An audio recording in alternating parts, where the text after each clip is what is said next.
Welcome back, chameleons, to my channel of Aspie Answers. For those of you who are new, before I continue on, I'm Aspie Answers. I'm a host, content creator, advocate, navigator for mental health and autism, along with other mental illnesses that I have got, as well as ADHD as my new condition. I also post videos to educate you all around mental health, autism, ADHD, or anything health related, versus also taking you all on a journey what life is like for me as an autistic adult and also a person with ADHD, along with also in saying this, there'll be fun and games along the way, as well as some planned adventures with Father Lala, or just planned adventures in general, and anything, like I said, health related. So if you're into any of these and more, feel free to smash that subscribe button on the bottom right hand corner and turn on the notifications so don't miss any future videos that I may post that is of interest to you. So as you're aware, basically at this point of time, you may have come across my page, and at this point I'm just currently at this point doing some ADHD series to educate you all, and hopefully maybe just a couple of fun activities of what Father Lala and I got up to continue what we were doing either outside of Tohonga or Waitomo region. If you haven't seen the video of us doing our trip to Waitomo, I'll link it up in the icon above me and in the description box so you can watch it to see what I'm talking about. But in the meantime, I'm talking about the next part of the series in number 3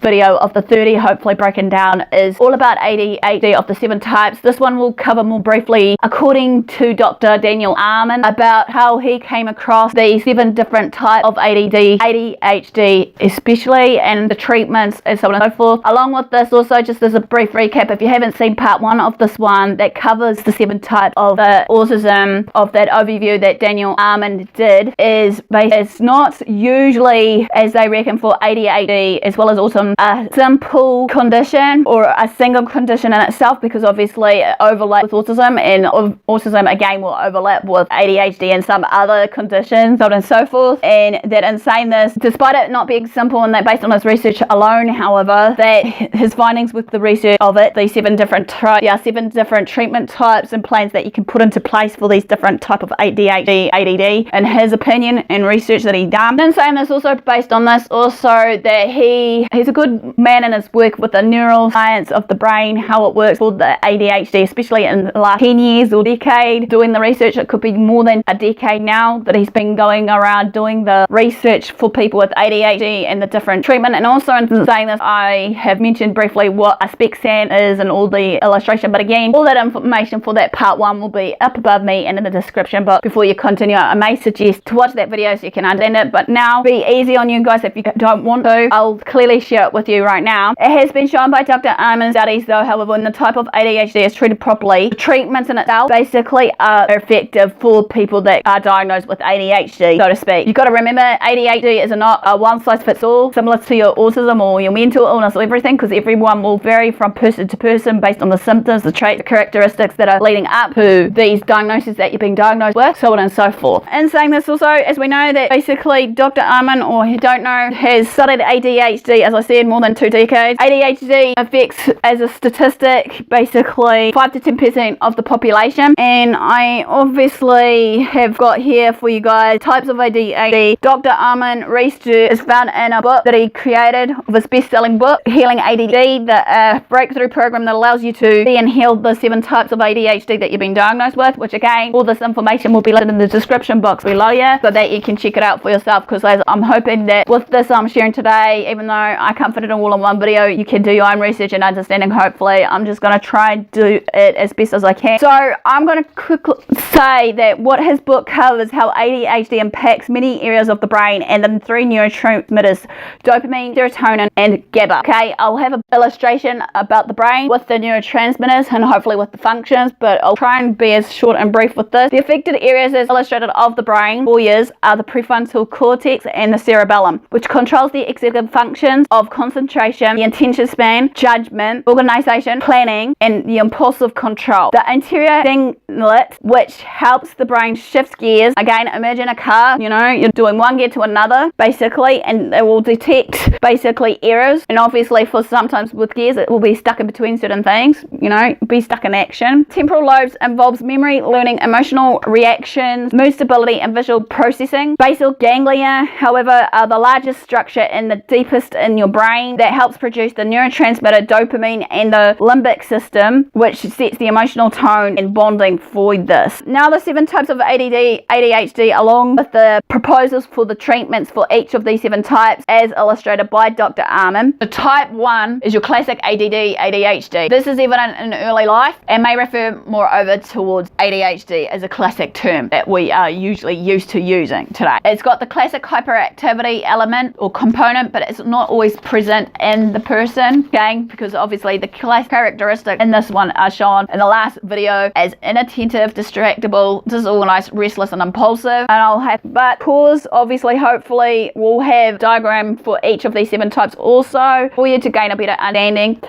I'll read it to you anyway. Dopamine deficiency, decreased blood flow in the prefrontal cortex and cerebellum, as well as basal ganglia, which helps produce dopamine. So the treatment for this first type will be stimulant meds such as Ritalin, Adderall, and Concerta, or stimulating suppressed supplements such as Rodilla, green tea, ginseng, amino acid L-tyrosine. And as another quick note to you all, I'll hope to share more about the non-stimulants versus the stimulants classes of these drugs and your supplements, as well as the types out there and what it does and the actual effects on it of the pharmacology of each of these ones. So stay tuned for that if you want to know more about these type drugs. Type 2 is your inattentive ADHD. As a reminder, this is characterized by easily distracted with low attention span but not hyperactive. Instead of someone with inattentive ADD or ADHD, they may appear sluggish or apathetic, may also appear quiet or introverted. They may not tend to draw attention to themselves that are negative attention, mind you, as much as someone with your classic ADHD, for example. So the cause, dopamine deficiency,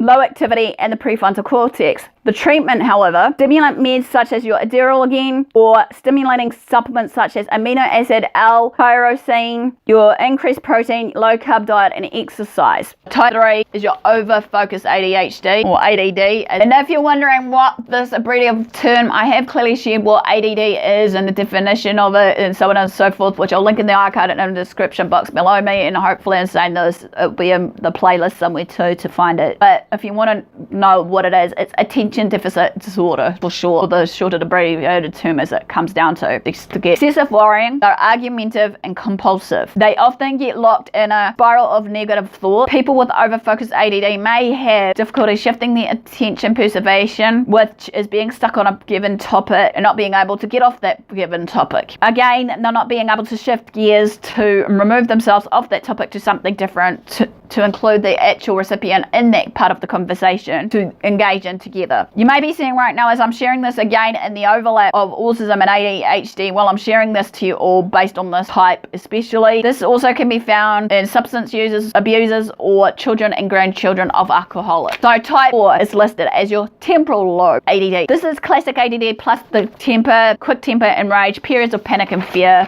mildly paranoid. However, it's not unusual to see these classic signs in people who has head injuries, however, or has suffered from some brain trauma in their life besides the brain injury in itself. The cause for this is dopamine and serotonin deficiencies, overactivity in the anterior cingulate gyrus part of the brain, which then makes flexibility difficult. Treatment for this is supplements such as your L-trifone 5-HTP, which are your dietary supplements used as an antidepressant. Saffron and inositol, natural occurring nutrient used to boost alertness, focus, mood, and mental clarity. Otherwise, antidepressants, Effexa, Pratisk, or Simbo. I can't pronounce the word, but I humbly apologize, but it will be on the screen hopefully. And then a tip here that he suggests is avoid high protein diet, which may trigger the mean behavior characteristics of the person and the neurofeedback system. Again, type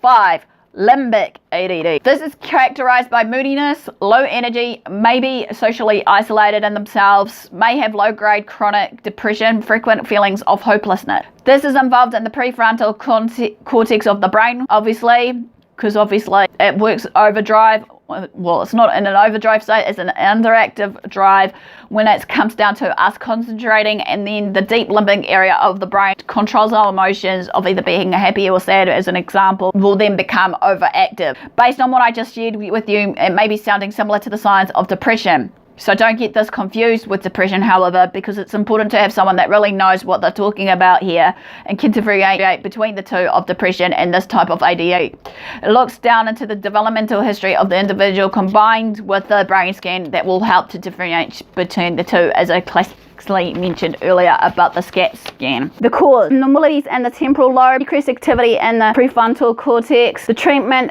as suggested, will be amino acid GABA to calm the neuroactivity and inhibit nerve cells from overfiring or firing erratically. Magnesium to help with anxiety and irritability, anticonvulsant meds to help with mood stability, ginkgo biloba, and also your vinpocetine to help with the learning and memory problems that many in this category will go through.